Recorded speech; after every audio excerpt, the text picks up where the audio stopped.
Salut à tous, what's up, j'espère que vous allez bien, moi c'est Johan et vous êtes sur ma chaîne Ma Vie aux États-Unis.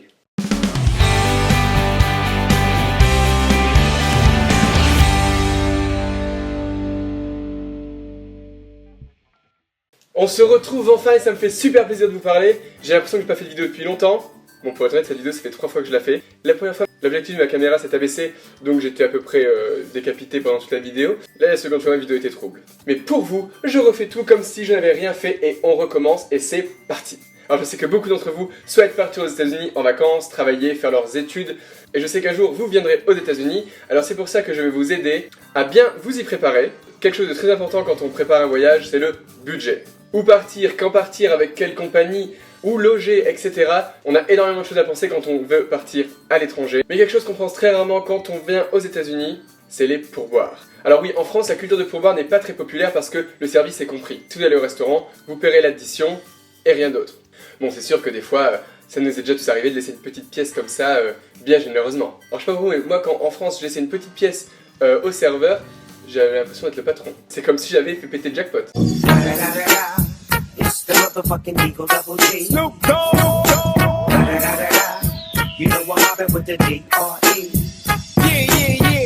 Alors par contre aux États-Unis c'est complètement différent. Aux États-Unis le pourboire n'est pas compris. Aux États-Unis le pourboire appelé tip n'est pas compris. Et on type à peu près partout. C'est pourquoi aujourd'hui dans cette vidéo, on va voir ensemble la liste des endroits essentiels où ne pas oublier de tiper, donc de donner un pourboire, et à peu près combien donner. Comme ça vous pouvez avoir une idée en tête de à peu près combien on dépense en pourboire, et c'est quelque chose que vous pouvez inclure dans votre budget pour ne pas le dépasser, et pour pouvoir profiter pleinement de votre voyage. Allez, c'est parti. Le numéro 1 le plus important, c'est au restaurant.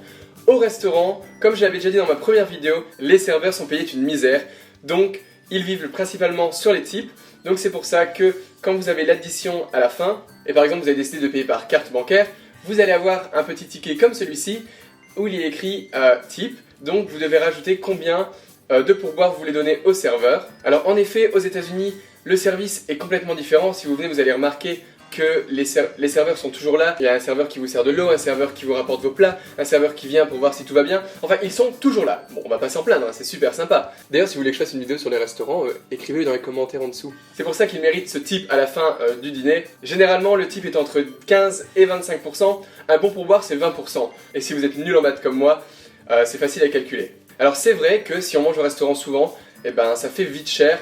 Mais il faut penser que c'est la culture américaine et qu'il faut la respecter. Et la plupart du temps, les serveurs savent repérer les touristes.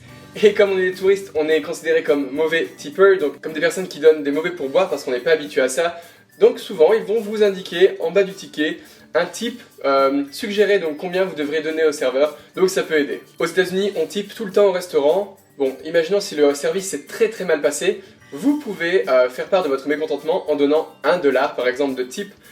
Comme ça, le serveur ne pense pas que vous avez oublié de tiper et il sait que vous avez mal tipé pour une raison. Mais bon, j'ai jamais eu de mauvaise expérience au restaurant, ça s'est toujours bien passé. Deuxième endroit où tiper, c'est le bar. Alors oui, au bar il y a cette règle de 1 verre, $1. Donc c'est facile, quand vous payez, vous laissez $1 en plus pour le serveur. Croyez-moi, vous n'allez pas vouloir oublier de tiper parce que la semaine dernière j'étais au bar, donc j'ai acheté un verre. Donc le verre était bien servi, oui à peu près comme ça. C'était un peu court donc j'ai pas donné de tip. Et quand je suis retourné pour demander un deuxième verre, le verre qui était comme ça, était comme ça au final. Donc laissez le dollar, un verre, $1, c'est la règle essentielle au bar. Un autre endroit où on type, c'est les livraisons. Donc quand on vous livre, si vous commandez à manger et qu'on vous livre, n'oubliez pas de donner un pourboire au livreur. Donc c'est toujours pareil, à peu près... on va dire 10-15%, je pense que c'est bien. Évidemment maintenant de plus en plus on peut commander en ligne et au moment de payer en ligne vous allez pouvoir donner votre pourboire directement. Donc comme ça vous évite de devoir donner du liquide au livreur. Alors là c'est quelque chose qui m'a vachement surpris quand j'étais aux États-Unis, le coiffeur. Alors oui, le coiffeur c'est un service et le coiffeur mérite un pourboire. Et si vous voulez que je fasse une vidéo sur les coiffeurs aux États-Unis, commentez en dessous de la vidéo. Donc chez le coiffeur c'est pareil, c'est entre 10 et 25%. Pour la petite anecdote, la première fois que je suis venu aux États-Unis, ma famille d'accueil m'avait donné un chèque de $35 quand je suis allé chez le coiffeur. Et au moment de payer elle m'a demandé $25. Donc je me suis dit merde, j'ai trop d'argent, donc j'ai payé en liquide $25. J'ai bien remarqué qu'elle avait fait une tête un peu bizarre, mais bon, je savais pas pourquoi. Et au final, quand je suis rentré dans ma famille d'accueil et je leur ai dit qu'ils avaient donné trop d'argent, ils ont rigolé, ils étaient très embarrassés parce que, en fait, il y avait $10 de pourboire. Donc ils ont vite appelé le coiffeur pour s'excuser. Et je pense que la fois d'après, elle lui a redonné plus d'argent pour s'excuser. Entre vous et moi, je pense pas que vous voulez être fâché avec le coiffeur parce que il a vos cheveux entre ses mains, quoi. Alors un autre endroit bon type, c'est le taxi. Alors aux États-Unis, le taxi, on dépense énormément d'argent en pourboire. Le taxi veut toujours du pourboire en liquide souvent parce que c'est plus pratique pour lui. Enfin, je sais que c'était super énervant quand on voyageait avec mes amis aux États-Unis en taxi. Non pas pour faire de la pub, mais parce que c'est super utile et c'est un conseil que je vous donne. Uber, donc c'est Uber en France, ça existe aussi aux États-Unis. On demande à Uber avec son téléphone, on paie avec son téléphone, il n'y a pas de pourboire, il n'y a pas de liquide, il n'y a pas d'argent d'échange, c'est juste parfait, vous savez combien vous allez payer avant. Donc si vous voulez économiser d'argent sur les transports, je vous conseille d'utiliser Uber, c'est très pratique. Alors maintenant vous êtes prêts à venir aux États-Unis et aller au restaurant, au bar, chez le coiffeur et donner un pourboire comme si vous connaissiez la culture et que vous saviez comment ça se passe. Et également vous pouvez préparer votre budget avec un petit peu d'extra en sachant que c'est votre cagnotte pourboire que vous allez forcément devoir dépenser aux États-Unis. Alors voilà, c'est fini pour aujourd'hui. J'espère que cette vidéo vous a plu. Si c'est le cas, n'hésitez pas à laisser un pouce bleu en dessous de la vidéo.